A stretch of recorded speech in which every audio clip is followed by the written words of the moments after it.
कहानी की शुरुआत होती है एक खौफनाक रात से, जहां रैकून सिटी के बदनाम अनाथालय में मासूम बच्चों पर उम्ब्रेला कॉरपोरेशन के साइंटिस्ट्स और डॉक्टर्स गुप्त और खतरनाक एक्सपेरिमेंट कर रहे थे। उन्हीं बच्चों में छोटी क्लेयर रेडफील्ड और उसका भाई क्रिस रेडफील्ड भी शामिल थे। एक रात क्लेयर की आंख खुलती है तो उसे कमरे के कोने में एक डरावनी लड़की दिखाई देती है, जिसका शरीर और चेहरा एक्सपेरिमेंट्स की वजह से बुरी तरह बिगड़ चुका था। वो लड़की क्लेयर के हाथ पर एक टैग बांधती है और कागज पर लिखकर बताती है कि वो इस अनाथालय के नीचे के हिस्से से आती है। जैसे ही क्लेयर उस रहस्यमयी टेंट के अंदर जाने की कोशिश करती है, तभी डॉक्टर विलियम बर्कन वहां पहुंच जाते हैं और उसे गुस्से में पीछे खींच लेते हैं। वो पूछते हैं कि इतनी रात को यहाँ क्या कर रही हो। तभी क्रिस आकर झूठ बोल देता है कि क्लेयर को नींद में चलने की बीमारी है। डॉक्टर दोनों को वापस भेज देते हैं, लेकिन वो खौफनाक मंजर क्लेयर के दिमाग में हमेशा के लिए बस जाता है।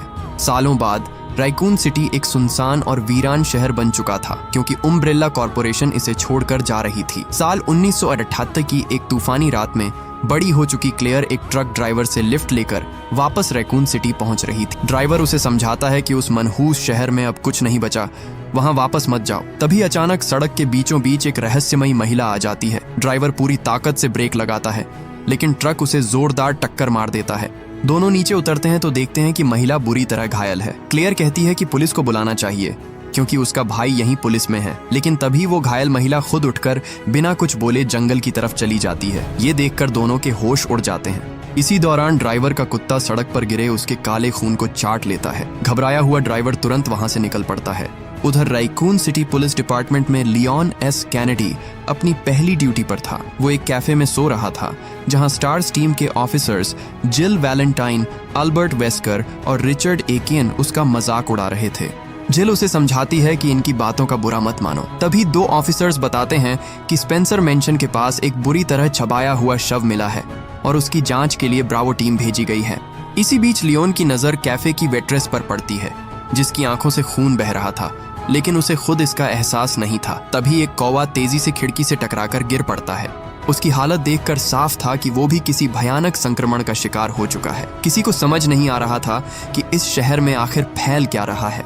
ट्रक ड्राइवर आखिरकार क्लेयर को क्रिस के घर छोड़ देता है। तभी उसे पता चलता है कि उसका कुत्ता बुरी तरह बीमार हो चुका है। उसकी आंखों से खून बह रहा था और जैसे ही ड्राइवर उसे छूता है, वो उसी पर हमला करके उसका हाथ काट लेता है। क्लेयर क्रिस के घर का दरवाजा खटखटाती है, लेकिन कोई जवाब नहीं मिलता। तभी उसकी नजर पड़ोस की खिड़की पर जाती है, जहां एक अजीब औरत और उसका बच्चा उसे घूर रहे थे।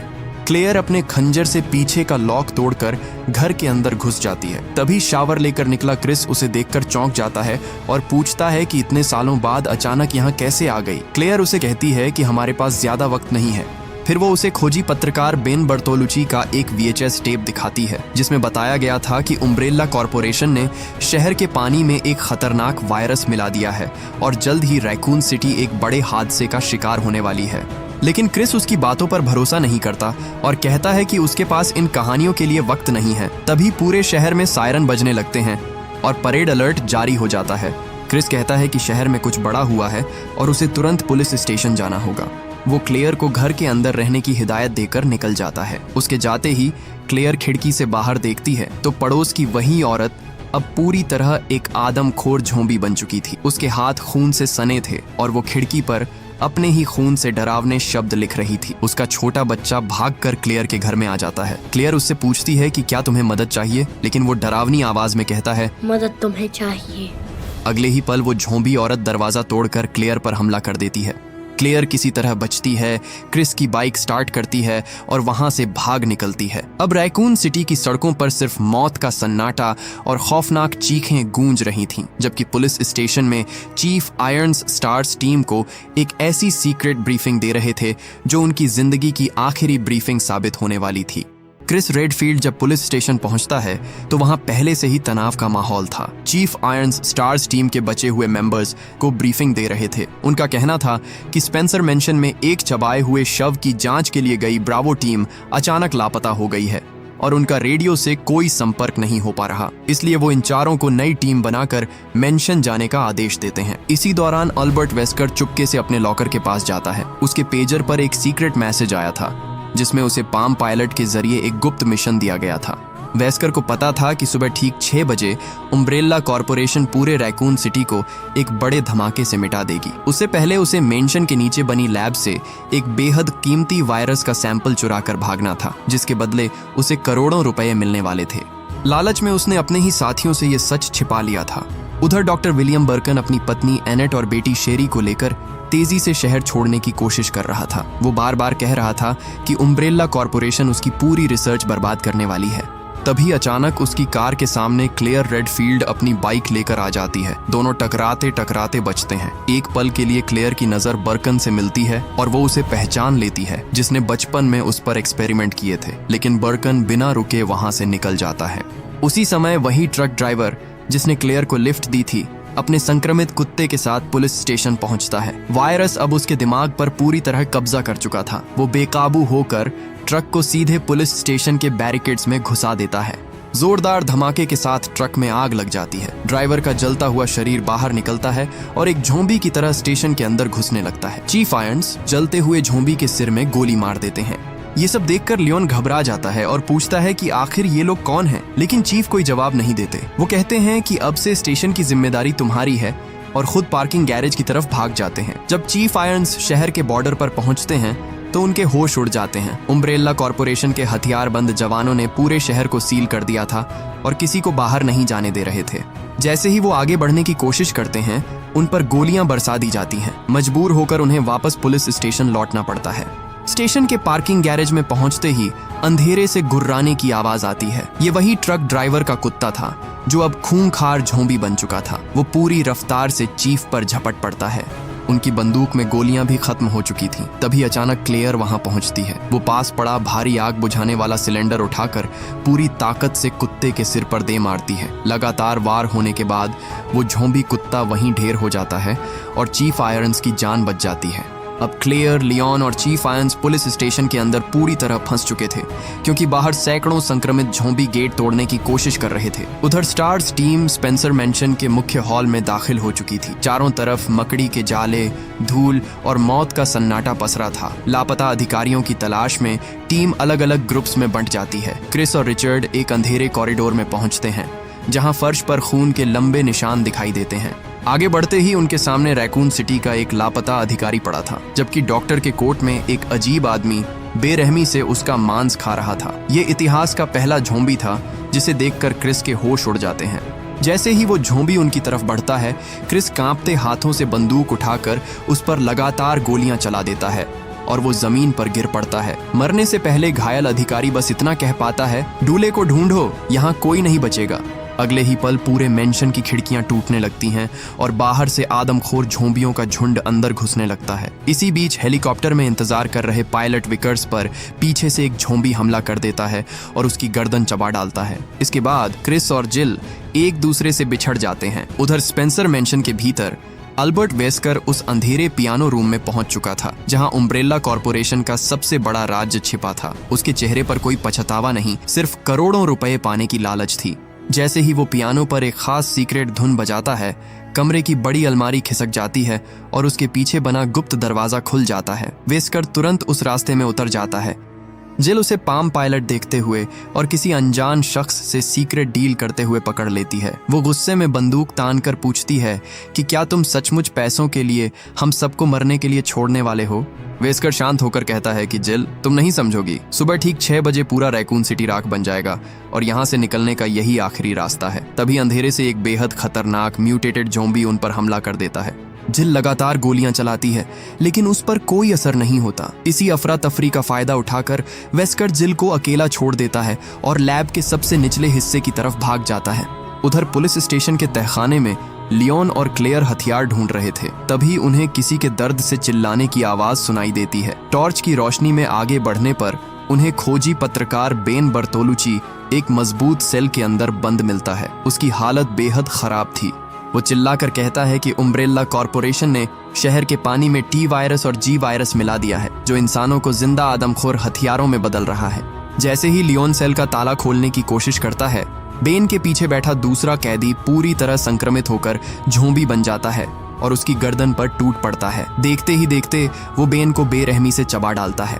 लियोन ये मंजर देखकर सन्न रह जाता है। तभी ज़ॉम्बी उसकी तरफ बढ़ता है, लेकिन क्लेयर सही समय पर अपनी शॉटगन से उसके सिर के चिथड़े उड़ा देती है। बेन मर चुका था और वायरस से जुड़ी उसकी सारी जानकारी भी उसी के साथ खत्म हो जाती है। अब दोनों समझ जाते हैं कि इस स्टेशन में रुकना मौत को बुलावा देना है, इसलिए वो चीफ आयरन्स द्वारा बताए गए उस सीक्रेट रास्ते की तरफ बढ़ते हैं जो पुराने अनाथालय से होकर स्पेंसर मैंशन तक जाता था। भागते भागते वो दोनों अनाथालय के पुराने प्ले रूम में पहुंचते हैं। वहां कदम रखते ही क्लेयर का दिल बैठ जाता है। यही वो जगह थी जहां का उसका बचपन बीता था, लेकिन अब ये किसी श्मशान से कम नहीं लग रही थी। तभी उनके सामने बड़ी हो चुकी लिसा ट्रेवर आ जाती है। उसके हाथों में हथकड़ियां थीं और उसका डरावना रूप किसी को भी डरा सकता था, लेकिन क्लेयर उसे पहचान लेती है। वो कहती है कि उसे अपने भाई क्रिस तक पहुंचना है, लेकिन तभी छत जोरदार आवाज के साथ टूट जाती है और ऊपर से एक विशाल म्यूटेटेड मॉन्स्टर नीचे आ गिरता है। उसकी कई फीट लंबी जीभ थी जिससे वो किसी को भी पलक झपकते खींच सकता था। वो लिकर था। लिकर सीधे लियोन पर झपटता है और अपनी लंबी जीभ से उसका पैर जकड़ लेता है। तभी लिसा ट्रेवर पूरी ताकत से उस मॉन्स्टर पर टूट पड़ती है। दोनों के बीच जानलेवा लड़ाई शुरू हो जाती है। आखिरकार लिसा उसकी जीभ मरोड़ देती है और अपने नुकीले औजार से उसका सीना चीर डालती है। लिकर वहीं तड़प कर मर जाता है। इसके बाद लिसा क्लेयर को सुरंग की लिफ्ट की चाबी सौंप देती है। क्लेयर आखिरी बार उसे धन्यवाद कहती है और फिर वो और लियोन उस गुप्त लिफ्ट से सीधे स्पेंसर मैंशन की अंडरग्राउंड सीक्रेट लैब में पहुंच जाते हैं। लैब के अंदर चारों तरफ कांच के बड़े बड़े केबिन और कंप्यूटर स्क्रीन लगी थी। उन स्क्रीन पर अनाथ बच्चों पर किए गए खौफनाक एक्सपेरिमेंट्स के फुटेज चल रहे थे। ये सब देखकर क्लेयर की आंखों में गुस्से के आंसू आ जाते हैं। आगे बढ़ने पर उन्हें डॉक्टर विलियम बर्कन का गुप्त कमरा दिखाई देता है। बर्कन अपनी पत्नी एनेट और बेटी शेरी के साथ वायरस के बचे हुए सैंपल एक सूटकेस में रख रहा था। तभी अल्बर्ट वेस्कर वहां बंदूक तान कर पहुंच जाता है। वो ठंडे लहजे में कहता है कि सारे सैंपल उसके हवाले कर दो, वरना तुम्हारे परिवार का अंजाम बहुत बुरा होगा। बर्कन गुस्से में इनकार कर देता है और कहता है कि वो अपनी जिंदगी की मेहनत किसी गद्दार को नहीं देगा। अगले ही पल पूरे कमरे में गोलियां चलने लगती हैं। वेस्कर बर्कन के सीने में 2 गोलियां मार देता है और वो खून से लथपथ होकर गिर पड़ता है। एनेट जैसे ही वेस्कर पर हमला करने की कोशिश करती है, वो उसके सिर में भी गोली मार देता है और उसकी मौके पर ही मौत हो जाती है। डरी हुई शेरी सूटकेस लेकर एक बड़े टेबल के नीचे छिप जाती है। जैसे ही वेस्कर सूटकेस लेने आगे बढ़ता है, पीछे से जिल वैलेंटाइन वहां पहुंचती है और उसकी पीठ में लगातार 3 गोलियां दाग देती है। वेस्कर तड़पते हुए गिर जाता है, लेकिन मरने से पहले मुस्कुराकर कहता है कि अब बहुत देर हो चुकी है। इस लैब के नीचे एक अंडरग्राउंड रेलवे टनल है। अगर सुबह 6 बजे से पहले उस ट्रेन तक नहीं पहुंचे तो तुम सब इस शहर के साथ राख बन जाओगे। वेस्कर की आंखें हमेशा के लिए बंद हो जाती हैं, लेकिन असली खतरा अब भी बाकी था। जमीन पर पड़ा डॉक्टर विलियम बर्कन अपनी आखिरी सांसों में जेब से एक सीक्रेट इंजेक्शन निकालता है, जिसमें जी वायरस का सबसे घातक सैंपल भरा था, और बिना एक पल गंवाए वो पूरा इंजेक्शन सीधे अपने गले में घोंप लेता है। जैसे ही जी वायरस का वो जानलेवा केमिकल डॉक्टर विलियम बर्कन की रगों में दौड़ता है, उनके शरीर में एक खौफनाक म्यूटेशन शुरू हो जाता है। उनकी हड्डियां टूटने लगती हैं, मांसपेशियां फैलने लगती हैं और उनका शरीर एक विशाल आदमखोर मॉन्स्टर में बदल जाता है। उनकी एक बांह किसी दरिंदे के पैर जितनी विशाल हो जाती है, जिस पर एक बड़ी अजीब आंख निकल आती है। बर्कन का इंसानी दिमाग पूरी तरह खत्म हो चुका था और उसकी जगह अब सिर्फ एक खूंखार राक्षस बचा था। क्लेयर रेडफील्ड, जिल वैलेंटाइन और लियोन छोटी शेरी को लेकर उस संकरे अंधेरे रास्ते से पूरी ताकत से भागने लगते हैं। उनके पीछे बर्कन दहाड़ते हुए लोहे के दरवाजे और कंक्रीट की दीवारें तोड़ता चला आ रहा था। इसी बीच क्रिस रेडफील्ड अपनी टीम को रेलवे टनल तक ले आता है, जहां सीक्रेट अंडरग्राउंड ट्रेन खड़ी थी। वेस्कर सच कहकर मरा था। इस मनहूस शहर से बाहर निकलने का यही आखिरी रास्ता था। घड़ी तेजी से सुबह के 6 बजे की तरफ बढ़ रही थी और पूरा रैकून सिटी विनाश के मुहाने पर खड़ा था। लियोन और जिल ट्रेन के केबिन में घुसकर उसके इलेक्ट्रॉनिक लॉक सिस्टम को चालू करने लगते हैं। पूरी रात डरा हुआ रहने वाला लियोन अब अपनी टीम को बचाने के लिए पूरी ताकत लगा देता है। वो एक एक स्विच ऑन करता है और आखिरकार इंजन भारी गड़गड़ाहट के साथ स्टार्ट हो जाता है। ट्रेन पटरियों पर दौड़ पड़ती है। कुछ पल के लिए सब राहत की सांस लेते हैं। क्रिस अपनी छोटी बहन क्लेयर के पास बैठकर इतने साल उसे अकेला छोड़ने और उसकी बातों पर भरोसा न करने के लिए भावुक होकर माफी मांगता है। क्लेयर मुस्कुराकर कहती है कि अब सब ठीक है, क्योंकि अब वो साथ हैं। लेकिन तभी ट्रेन की छत पर किसी भारी चीज के गिरने की जोरदार आवाज आती है। पूरा डिब्बा हिल जाता है और लोहे की चादरें अंदर की तरफ मुड़ने लगती हैं। वो डॉक्टर विलियम बर्कन का विशाल मॉन्स्टर रूप था। जो ट्रेन से भी तेज दौड़कर उनके पीछे पहुंच गया था। वो अपनी विशाल बांग से ट्रेन की बोगी फाड़ देता है और सीधे क्लेयर को पकड़ लेता है। क्लेयर दर्द से चीख उठती है।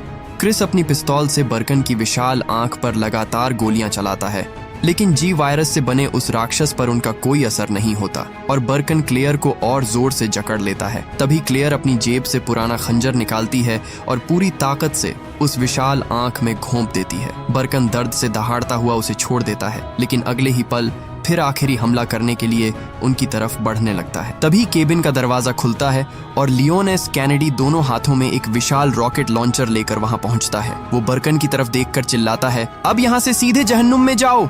इतना कहकर वो बिना एक पल गंवाए ट्रिगर दबा देता है। जोरदार धमाके के साथ रॉकेट सीधे बर्कन के सीने में जा लगता है। अगले ही पल उसका विशाल मॉन्स्टर रूप टुकड़ों में बिखर जाता है और ट्रेन से दूर जा गिरता है।